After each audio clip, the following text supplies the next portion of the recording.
What's up, everybody? St. Edwards here. Welcome back to Ski Swift Coding for Everyone. Now, I know I said in the last lesson we're going to talk about ternary operators, but we're going to get to it.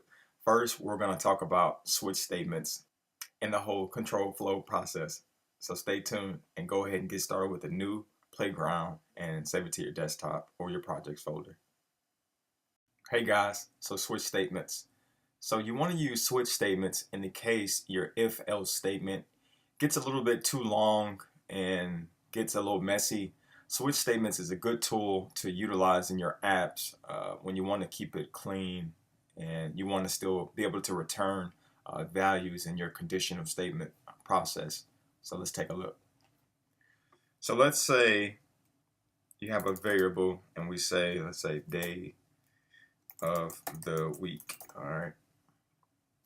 And we'll set it equal to Sunday. All right. So all you do is you type switch. You can hit enter and you give it a value.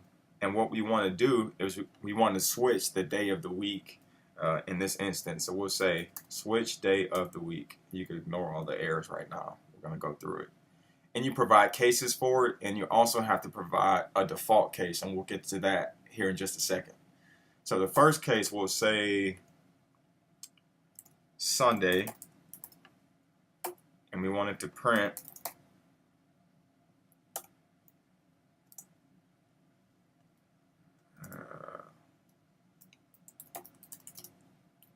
Sundays are awesome.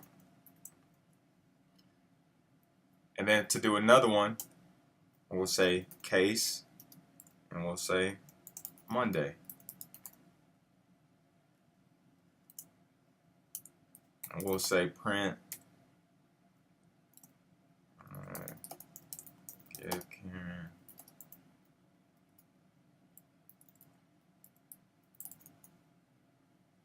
some time to have her coffee. All right. Next, we'll say case Tuesday.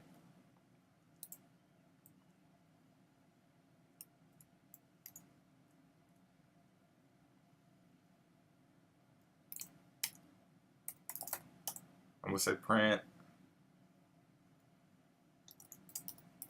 snooze day.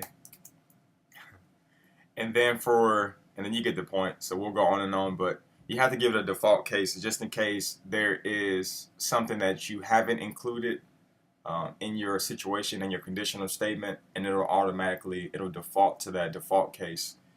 So you want to make sure all bases are covered. Now, obviously, there's only 7 days in a week, but this is just something you have to do. This is just part of the syntax in Swift. You have to offer a default case. So we'll just say print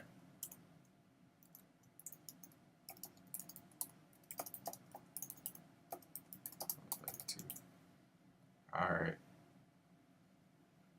So now as you can see, so we offered a case and we put in our text, our string, into parentheses or quotation marks. I'm sorry. and then you do a colon, and then you do print Sundays are awesome, and then the same thing. So whatever your cases are, you list them just like that in the string format. This is just for strings, okay? So as you can see, it already printed Sundays are awesome, right? So we went to another day of the week. So let's just say Tuesday. Tuesday's a snooze day because that's what we put for our case down here. Told it to print that, right? So let's do another one. So Fridays. Fridays are awesome, right? It's weekend's eve. So let's see what we have for Friday. Well, because we didn't cover it in our cases, it defaulted to the default case and it printed, oh, that's a cool day too. All right, there we go. So that's switch statements. Now there's another type of switch statements too that you can run for integers. So say for instance you had a variable called number of wheels for like for a bicycle or something like that. So we'll say switch number of wheels and we'll say case 1. Let's say print unit cycle. All right. Case 2. We'll say print bicycle. And then case 3.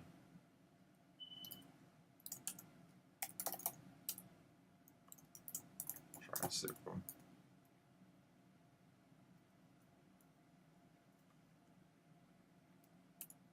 And we'll say case 4.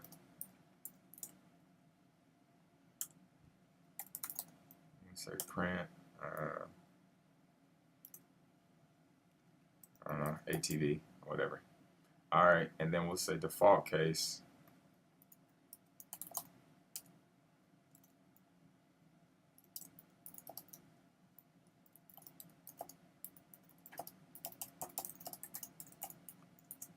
You don't need any more wheels. All right, so currently our number is 2, so it says bicycle, and you know, if you changed it just like we just did up there for the strings, it'll change for each case. So you know, I'll just do 5 because 5 is not covered. It'll go to the default case. And as you see in our console, it says you do not need any more wheels. All right. Now the next example we'll use is an example for a nested operation. So you can do something like this. So we'll say let letter, we want it to be a character, equals T. Alright, so we'll do a switch statement for letter. So we'll say switch letter. Alright, and then for case, we'll do our vowels first. So we'll do A, comma, B, not B. Didn't mean to do B. A, E, I, O, U.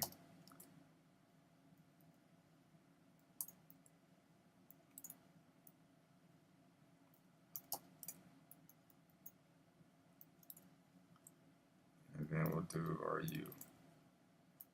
Alright. Alright, so now we want it to print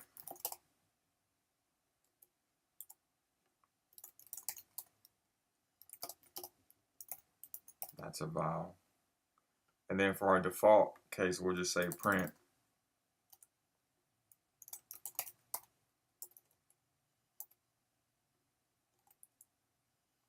come on, work with me now. Come on, keyboard.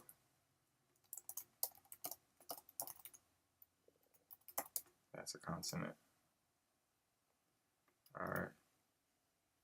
So as you can see right now, our character is T.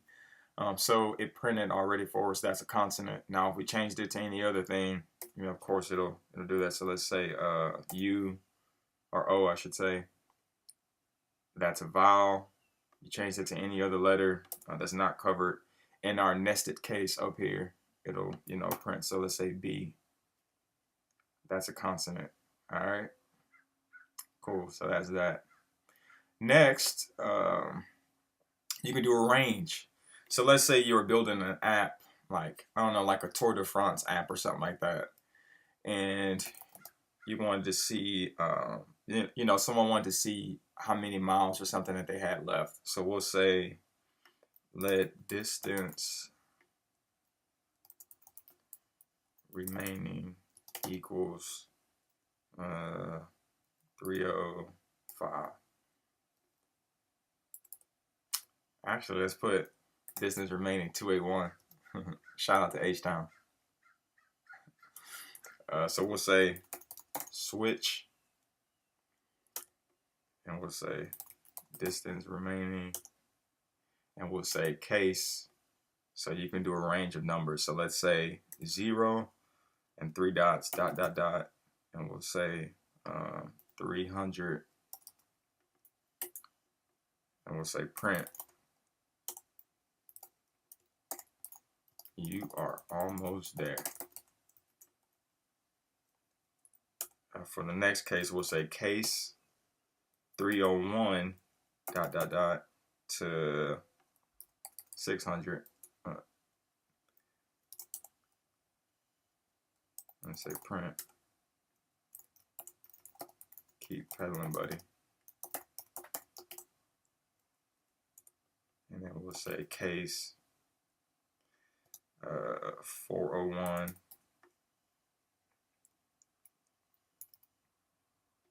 700, or what am I doing?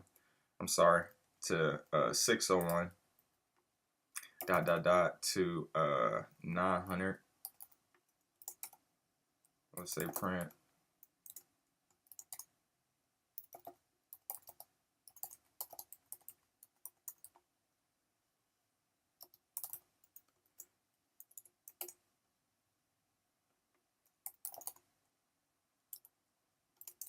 And then our default case will say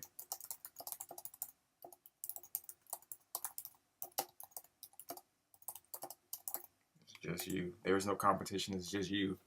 All right, so in our case, so it's on the range. So we want to include 0 miles all the way to 300 miles, and that's how you do inclusion in Swift. You use the 3 dots. So we include 0 all the way to 300, and then 301 to 600, then 601 to 900, as you can see. So our current case for 281, you're almost there. All right. So now we're gonna go. So let's say 517.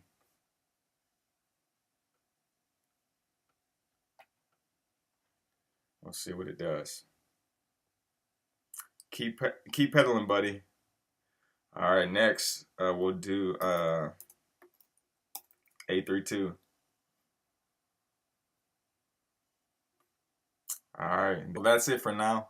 Stay tuned for ternary operators coming up on the Ski channel. Swift coding for everyone. Thank you.